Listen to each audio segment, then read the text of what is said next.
Téléstar, pourquoi avez-vous choisi d'être médecin militaire?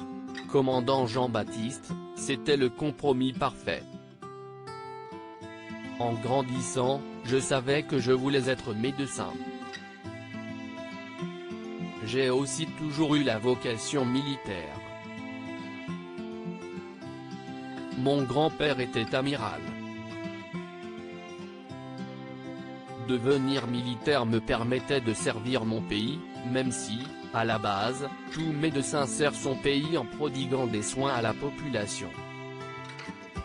Mais aussi de sortir de ma zone de confort, de voir du pays et de vivre des choses un peu extraordinaires.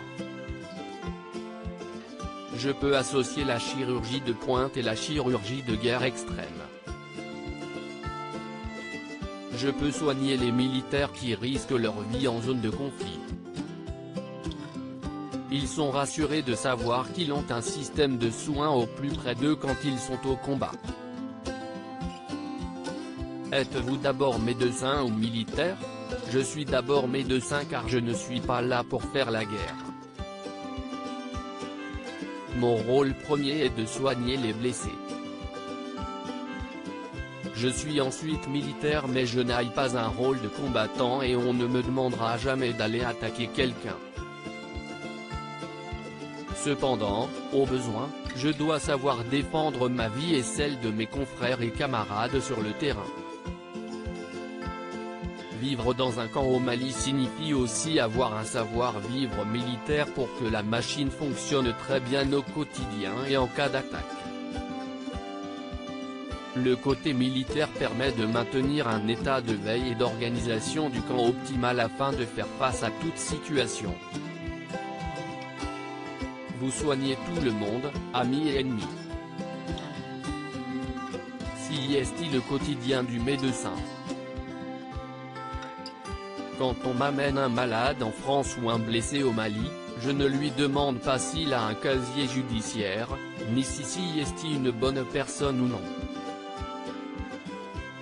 Un médecin doit donner le meilleur de lui-même quelle que soit la personne qui a besoin de soins. CIST quelque chose que vous apprenez dès le début. Je suis là pour soigner, pas pour juger. Quand on m'amène un blessé, j'entre dans un mode de fonctionnement un peu automatique et CIST comme ça que j'arrive à sauver le plus de personnes possible. Vous étiez de garde dans un hôpital parisien pendant les attentats du 13 novembre 2015. Comment avez-vous vécu cette tragédie? C'était éprouvant physiquement et psychologiquement mais j'ai pu mettre à profit tout mon apprentissage en chirurgie et en médecine de guerre. Cela reste différent d'une intervention en opération extérieure où vous êtes préparé à faire face à ce genre d'événement, où vous êtes formé pour. Et où vous savez que cela va arriver. Là, ce qui a été dur, CIST d'avoir des blessés de guerre dans notre vie normale. CIST le plus compliqué à appréhender, avoir un théâtre de guerre en plein Paris, puis rentrer chez soi le soir et retrouver sa famille. CIST déroutant.